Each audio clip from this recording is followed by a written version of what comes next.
Hello, darlings. You've all heard of Marilyn Monroe. Some of you know Bridget Bardot. Well, now it's time for the Cognac show. I said cognac, ooh, ooh. I said cognac, ooh, ooh, ooh.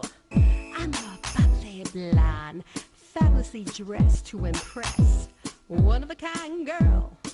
I was brought into this world wrapped up in pearls. I love to mingle, though my husband reminds me I'm not single.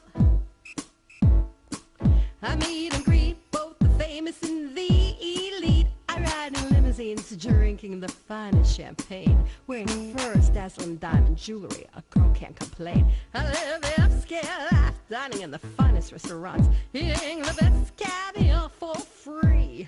And no matter how much I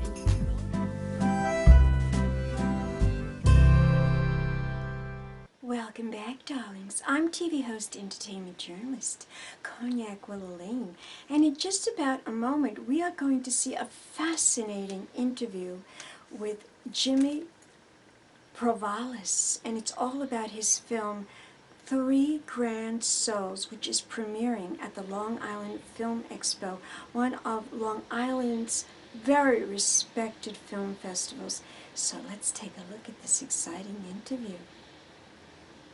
Welcome back, darlings. I'm TV host, entertainment journalist, Cognac Wellerlane, and I am here with filmmaker James Pravasilis, and he is going to talk about his film that is at the Long Island Film Expo.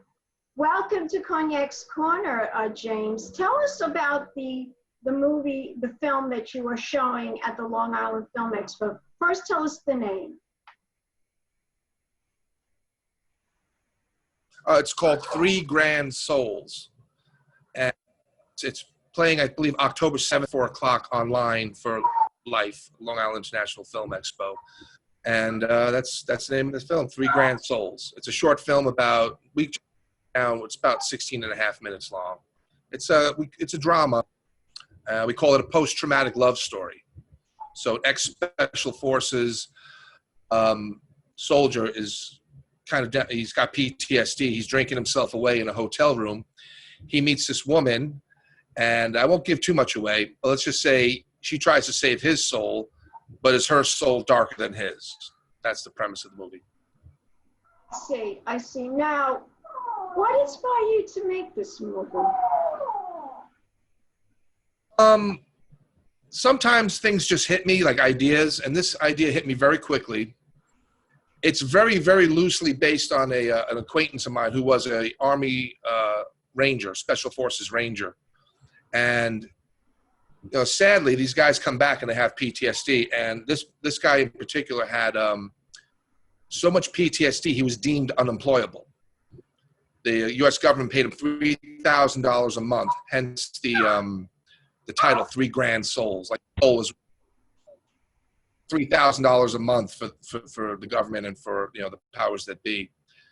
And so he doesn't work. He's getting $3,000 a month to basically just live the rest of his life, because the level of PTSD he has, the PTSD, it's they say he can't work. Like he wouldn't be able to function anymore. So that's what it's loosely based on. That I guess that idea was stuck in the back of my head for a while, and all the circumstances, literally from the walk it took from the convenience store. I was buying some stuff, an idea hit me, and it's maybe about a 3-5 minute walk from the convenience store around the block to my apartment in Brooklyn. And yeah, right there, the whole film just happened in my head. I went upstairs, I wrote it in about a few hours, and of course we did drafts afterwards. You know, I'm part of something called the Giant Ensemble, and so I workshopped it there. And it was probably maybe about 4 or 5 drafts later, we had a film. I see. So was it a challenging film to make? Well, I mean, unless you're a multi-millionaire, all films are challenging. Yeah, I know. They're so expensive, these films, to make. I spoke to somebody the other day, and he wears all the hats. He's the director, he's the producer. You know, sometimes these people even, do you act in the movie as well? Are you an actor in the film as well? I wrote it, and I'm the lead actor in it. Yeah. And we have Bianca Cruz playing the other lead. Let's see, we have in it. We had Bill Servino in it, Christian Kyber, and Brooke Hoover. They're all part of the Brazen Giant, or were part of the Brazen Giant. Johnny Greenlaw is director, a friend of mine. Wonderful director, wonderful actor, and a wonderful writer himself. So the first thing he said to me when I sent him the idea, he loved the idea. And I should say the second thing he said was, do you have money? And I got a little taken back by that. But he had a great point, because there's a lot of people who will, you know, they'll talk about what they want to do, talk. And at the end of the day, if there's no money, there's no film. So that was one of the challenges. And so, you know, I took a credit card out, all that business. I went the Spike Lee route, and I paid for it myself. And I just paid it off, actually, because fortunately I was able to do, last year was a good year for me in terms of acting. I did a bunch of TV shows. So that brought in some money, and I'm back to almost fully paid off from the film. May I ask you how much this movie cost? Sure. I think about 15,000. So I had a great production team. I hired Shannon Lynn Hammer Esper as my co-producer, line producer. She was wonderful, and a woman named Samantha Winter, who was the AD. The two of them together were great. They put together a budget, and I think they brought me in just under budget. You know, they were great. They were probably the best production team I've ever worked with thus far, for, you know, indies and short films and that sort of thing. And yeah, they were great. You know, and they handled it very professional. All the actors on the set said the same thing, like, man, we've never been on something, like the only time, like Christian Kyber's been on a bunch of, you know, big boy films and television, and I've done a lot of television myself and some big films, and I gotta say they were comparable to like a big Hollywood production team, because the two of them handled everything. And their whole thing to me was, you know, we don't want you to have to worry about anything. The minute we start filming, you're no longer the producer. Well, you'll be the producer, but you're no longer the writer and the actor. We just want you to be the actor. So, which is a big help when you're doing everything yourself, you know. Oh, it's terrible. I know. I talked to so many filmmakers, and it's a struggle, because they have to do. I talked to this one guy. He's directing, he's editing, he's filming. I mean, he's saving a lot of money by doing everything himself, but still, you know, it's a lot of work. It's a tremendous amount of work. And then, you know, minutes before you're about to, you know, cut a scene, and before you or somebody else says action, you realize, oh my God, I'm supposed to be like in it. I'm supposed to be prepared and ready to like engage with another, agent to the scene and bring my, and you know, that I don't want that experience. You know, I'd rather just concentrate on the acting and what I have to do there. So it is a challenge, but I think what it does, you have to be like in the character. You have to be performing and actually be in the character as well. So that's difficult. Now, let me ask you something. Is this your first film that you've produced, or have you produced others? Ready? So I did a film. It was in Life, Long Island International Film Expo. Somebody tell Deborah Markowitz to make it a smaller acronym. Make it like LIE or something like that. The Prime. It was called The Prime. That was, now here's the funny part. It was shot in 2017. It did its festival run through 2018, maybe a little bit into 2019. And it's about a post-pandemic Orwellian world. So basically, I'm Nostradamus. The whole pandemic thing, I wrote about it 3 years ago and filmed it. And it's on YouTube now. And what you have to do to see it on YouTube, and I want people to see it for free, because when all this craziness started, people started contacting me, and they were saying things like, my God, how'd you know? Like this, and the film is very relative to what's happening now. It's called The Prime. If you go on YouTube, you have to type in my name, though, to find it. James, James, Pravasilis. P as in Peter, R-A, V as in Victor, A, S as in Sam, I-L-I-S.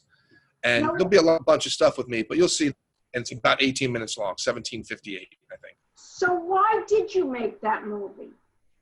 Why the one that is about the pandemic? That's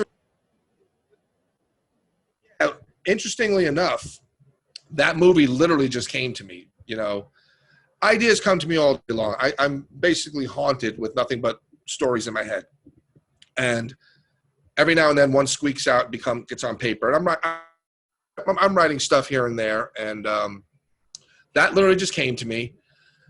I started writing it down, then I put it away for a minute. A friend of mine said, "Hey, why don't you finish it?" And she tasked me. She said, "I want you to finish it tonight. I don't care how bad of a scene." I said, because I told her, I said, I have one more scene left to write. She said, "Well, write it. Just write it. Who cares if it sucks? If you write a bad scene, you can rewrite it." I said, "All right."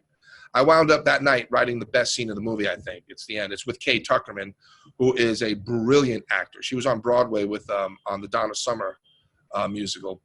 And she's one of the best actors I know. She's a powerhouse. And she steals the film. I mean, she's the best thing in the film as far as I'm concerned. And so we wrote the best scene in the movie at the end, which is like really kind of what you want. You know, you want your stronger scenes. Hopefully the movie's building up to stronger and stronger scenes. And by the time it's over, people are like, wow, I want more.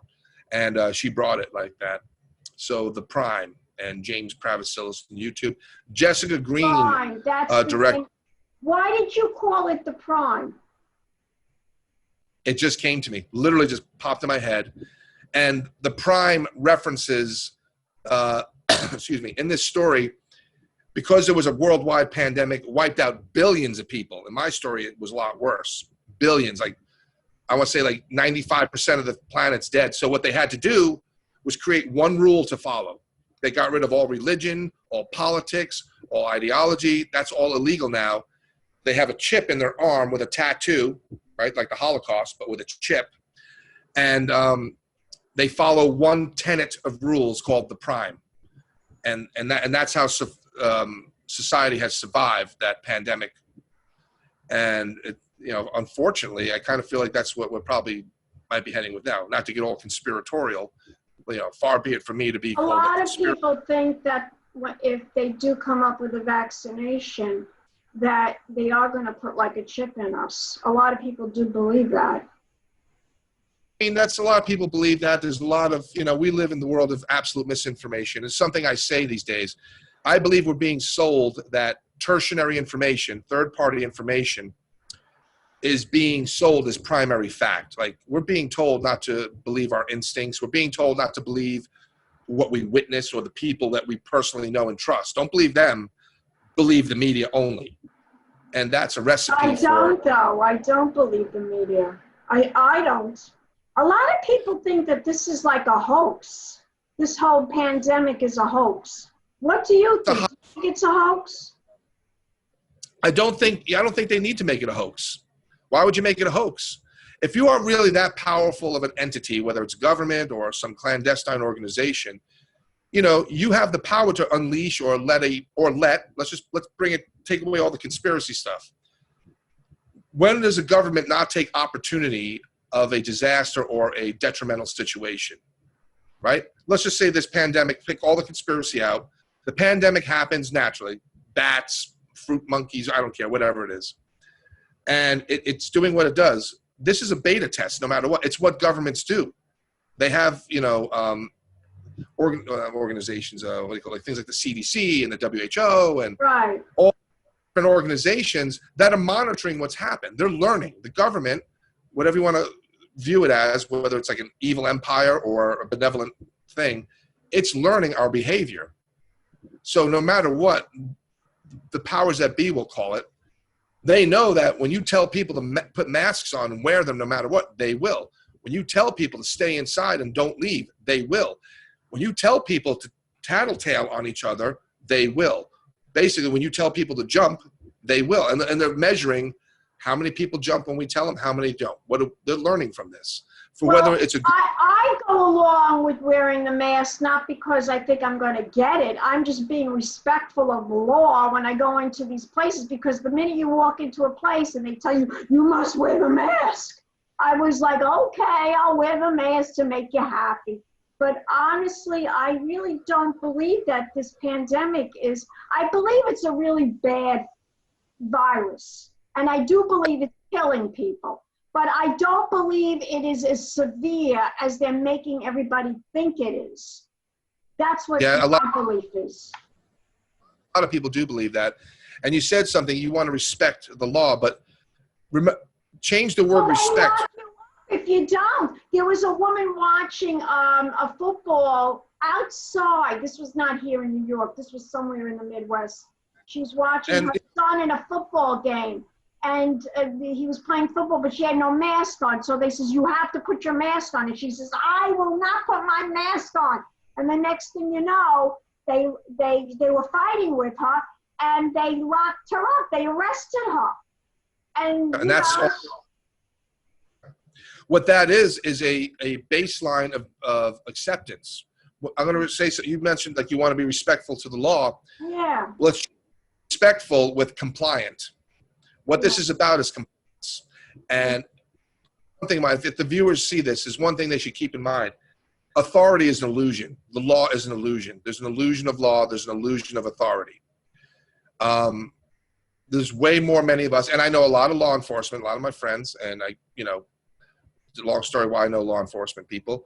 And a lot of them don't believe it either. They'll be the first to tell you. So we need those people. We need the people that would enforce the law to step up and say, yeah, you know what? I'm not arresting people if they don't wear a mask. And we need people to do that. We've seen some of it throughout all this. We've seen my friend that lives in Manhattan, she told me that Como made this a law to wear the mask in the street. But she said a lot of people, they don't really care.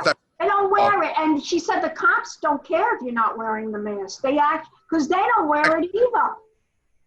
I don't know if that's an actual law, but yeah, I mean, the whole thing with the old age homes and putting people in there, it's all, really messy, and it wasn't handled well. If we learned anything from this, as individuals and not as group thought, just as individuals, we're learning that allopathy, Western medicine, we're learning that the hospital systems, they're not really, they drop the ball. We learned that government dropped the ball and take away all the politics left and right. That's all.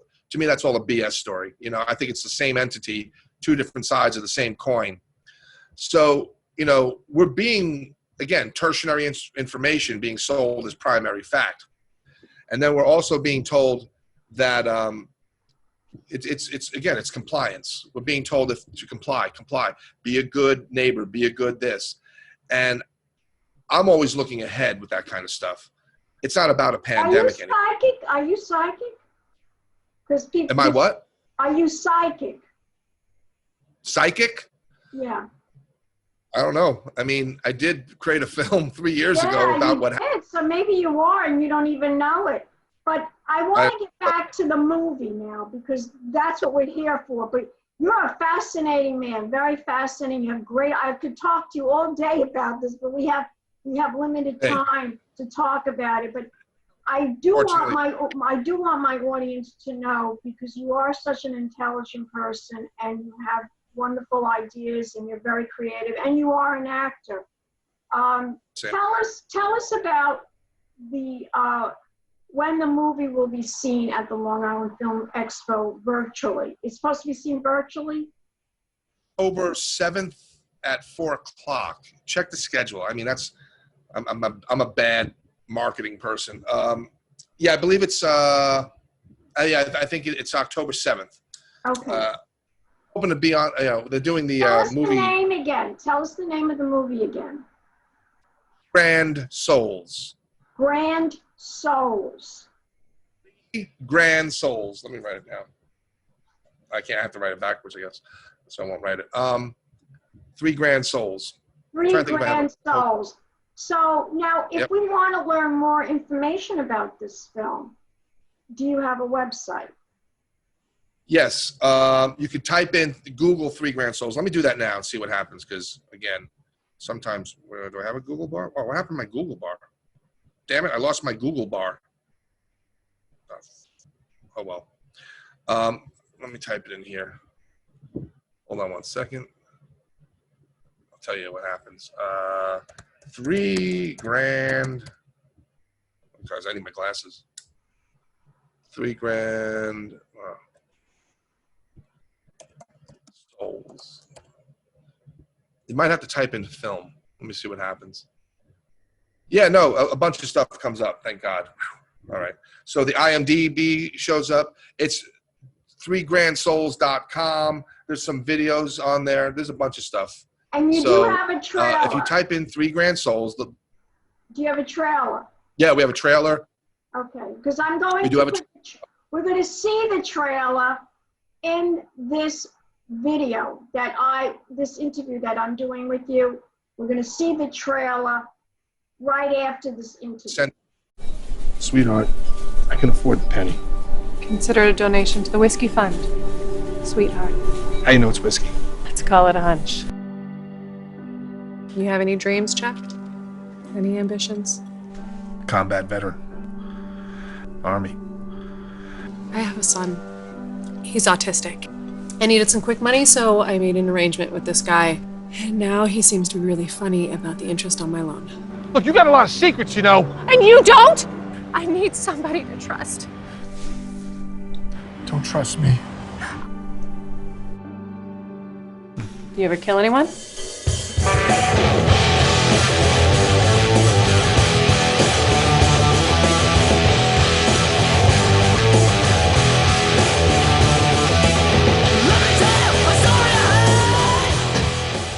You okay to do this?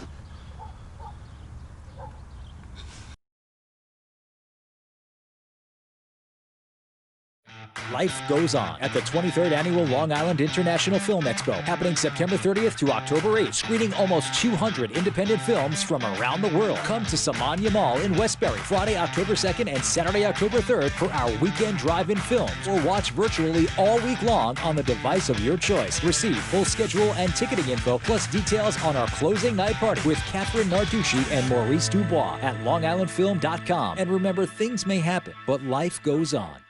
Welcome back, darlings. We just saw this wonderful trailer, 3 Grand Souls. I'm here with James Pravasilis, and he is going to tell us one more time the website. It's 3grandsouls.com is for the movie. I'm going to plug a couple things. So the first thing, 3grandsouls.com, that's the film. The short film we made. It's going to be at Life, Long Island International Film Expo, October 7th. I believe it's 4 or 4:30. My website is jamespravasilis.com. It's James, James, Pravasilis, P as in Peter, R-A-V-A-S as in Sam, I-L-I-S, jamespravasilis.com. You can go on, you can take that name, go on YouTube and see my first film that was at Life, called The Prime, which oddly enough is about a post-pandemic Orwellian. Yeah, yeah. Well, you are a fascinating person to talk to. I could spend all day talking to you, but we have to leave because we have a half-hour show, and I want to thank you so much for doing this wonderful interview. And as we say in show business, break a leg, darling. Which one? Right. Whichever one, both. I wish you all the luck in the world with the film. And thank you so much for doing the interview. And if I was there, I'd give you a big pink champagne kiss, but I'll send it to you. And we'll be back, darlings, with more celebrity interviews coming up. Pink champagne kisses. Well, I hope you enjoyed my interview with Mr. Jimmy Pravasilis. I certainly did. And please, darlings, don't forget to subscribe to my YouTube channel. I do fabulous Zoom interviews with celebrities, and I also do wonderful, pretty girly hauls about clothes and fashion and decor. Keep watching, darlings. Don't forget to subscribe. Pink champagne kisses.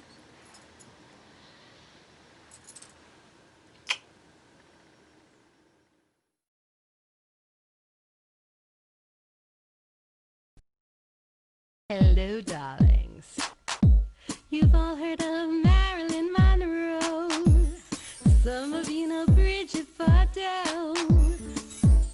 Well, now it's time for the Cognac show.